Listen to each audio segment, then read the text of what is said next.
நமச்சிவாய வாழ்க. நாதந்தாள் வாழ்க. இமைப்பொழுதும் என் நெஞ்சில் நீங்காதான் தாழ் வாழ்க. வாழ்க வளமுடன். அனைவருக்கும் இனிய வணக்கங்கள். நாம் இந்த பதிவில் வக்ர நிவர்த்தி அடையும் குரு பகவான் உங்கள் ராசிக்கு என்னென்ன பலன்களை தரப்போகிறார், அதற்கான பரிகாரம் என்ன என்பதனை பற்றி விரிவாக காண்போம். உங்கள் வாழ்வில் வளமும் நலமும் செல்வ செழிப்பும் பெற எல்லாம் வல்ல இறைவனை வேண்டி விரும்பி கேட்டுக்கொள்கிறேன். குரு பகவான் மகிழ்ச்சி, செல்வம், பெருமை மற்றும் செழுமையின் கிரகமாக விளங்குகிறார். ஒருவர் மீது குரு பார்வை பட்டுவிட்டால் அவர் வாழ்வில் பலவித உச்சங்களை தொடுவார். குரு பகவான் தற்போது வக்ர நிலையில் உள்ளார். அவர் டிசம்பர் 31ஆம் தேதி வக்ர நிவர்த்தி அடைய உள்ளார். அனைத்து ராசிகளுக்கும் மங்களகரமான வரங்களை அள்ளி கொடுப்பவர் குரு பகவான். வாழ்வில் முன்னேற்றம், பலவிதமான நன்மைகள் பெறுவதற்கு குருவின் ஆசி மிக அவசியமாகும். குருவின் பார்வை இருந்தால் எப்படிப்பட்ட பிரச்சனையாக இருந்தாலும் அதிலிருந்து மீண்டு வர முடியும் என்பது ஐதீகம். குரு பகவான் ஒரு ராசியில் உச்சம் பெற்றால் செல்வ செழிப்பு, பணம், குழந்தை பாக்கியம், திருமண பாக்கியம் உள்ளிட்டவைகள் கிடைக்கும். நவ கிரகங்களில் இடமாற்றம் மிகவும் முக்கியமானதாக கருதப்படுகிறது. ஒருவர் பிறக்கும் போது நவ கிரகங்கள் எந்தெந்த நிலையில் இருக்கின்றார்களோ அதனை பொறுத்தே அவர்களது ஜாதகம் அமைக்கப்படும்.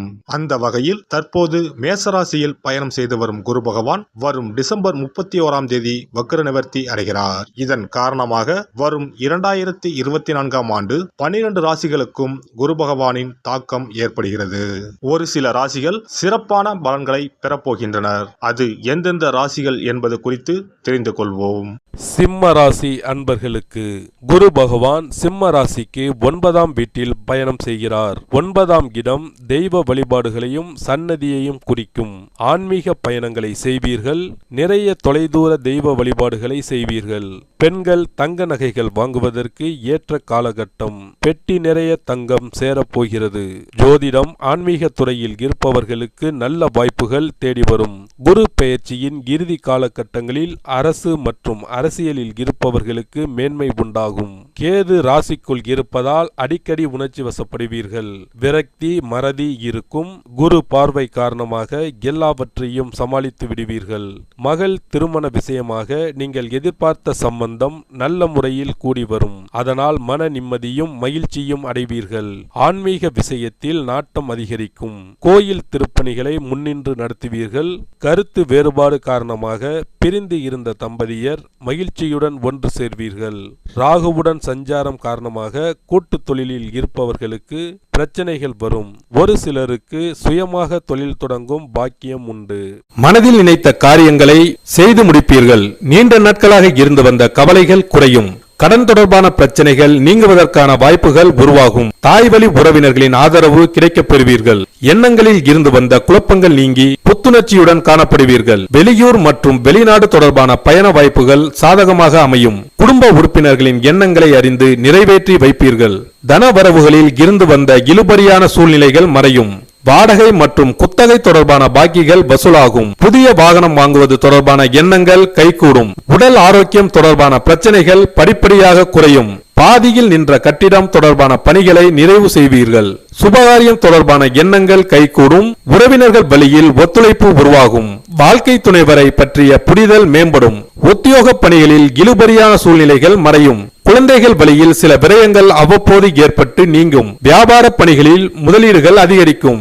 மாணவர்களுக்கு பாடங்களில் இருந்து வந்த குழப்பங்கள் நீங்கி தெளிவு பிறக்கும். உடல் ஆரோக்கியம் மேம்படும். ஆராய்ச்சி தொடர்பான கல்வியில் எதிர்பார்ப்புகள் நிறைவேறும். போட்டித் தேர்வுக்கு ஈடுபட்டு வெற்றி வாகை சூடுவீர்கள். வங்கி சார்ந்த துறைகளில் இருப்பவர்களுக்கு நல்ல முன்னேற்றம் ஏற்படும்.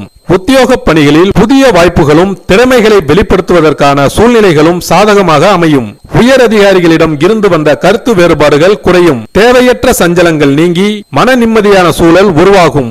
பழைய வாகனங்களை மாற்றி அமைப்பதற்கான வாய்ப்புகள் அமையும். உத்தியோக மாற்றம் தொடர்பான சிந்தனைகள் மேம்படும். வியாபார பணிகளில் அலைச்சல்கள் மேம்படும். சிறு மற்றும் குறுந்தொழில் செய்பவர்களுக்கு தனவரவுகள் சாதகமாக இருக்கும். கால்நடை தொடர்பான வியாபாரங்களில் லாபங்கள் மேம்படும்.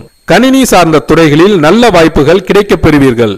விவசாயம் சார்ந்த துறைகளில் மேன்மையான சூழ்நிலை காணப்படும். புதிய கால்நடை வாங்குவது தொடர்பான எண்ணங்கள் கைகூடும். பாசன வசதி தொடர்பான பிரச்சனைகள் குறையும். உறவினர்களின் சுப நிகழ்ச்சியில் கலந்து கொண்டு மனம் மகிழ்வீர்கள்.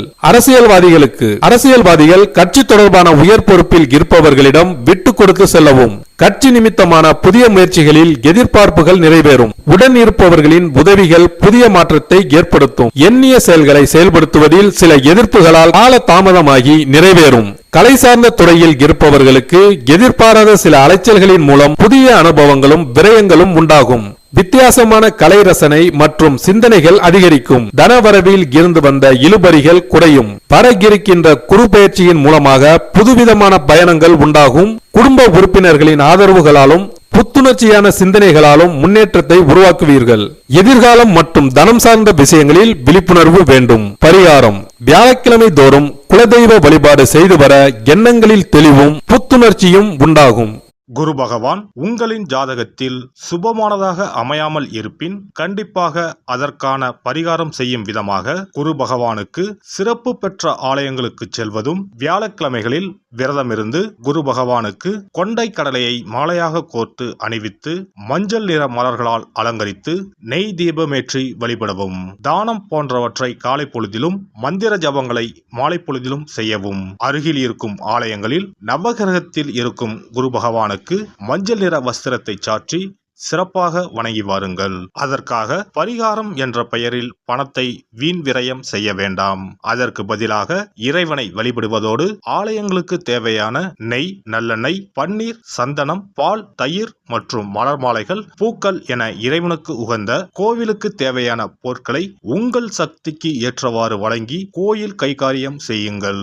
தமிழ்நாட்டில் குரு பரிகார தலங்களாக பல இடங்கள் உள்ளன.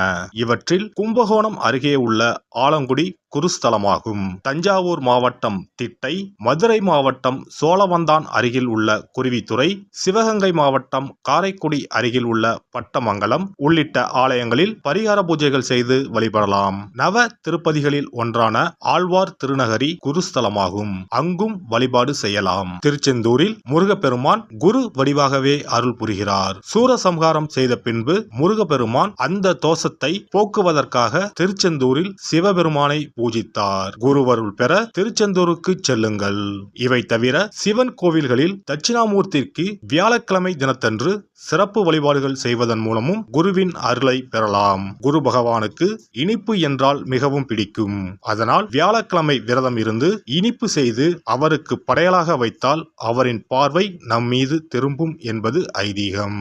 எல்லாம் வல்ல இறையருளால் நீங்களும் உங்கள் அன்பு குடும்பமும் உடல் நலம், நீலாயுள், நிறை செல்வம், உயர் புகழ், மெய்ஞானம் ஓங்கி வாழ்க வளமுடன். இந்த வீடியோ உங்களுக்கு பிடிச்சிருந்தா லைக் பண்ணுங்க, ஷேர் பண்ணுங்க அண்ட் சப்ஸ்கிரைப் பண்ணுங்க. பக்கத்துல இருக்க பெல் ஐகானை கிளிக் பண்ணுங்க. நன்றி, வணக்கம், வாழ்க வளமுடன்.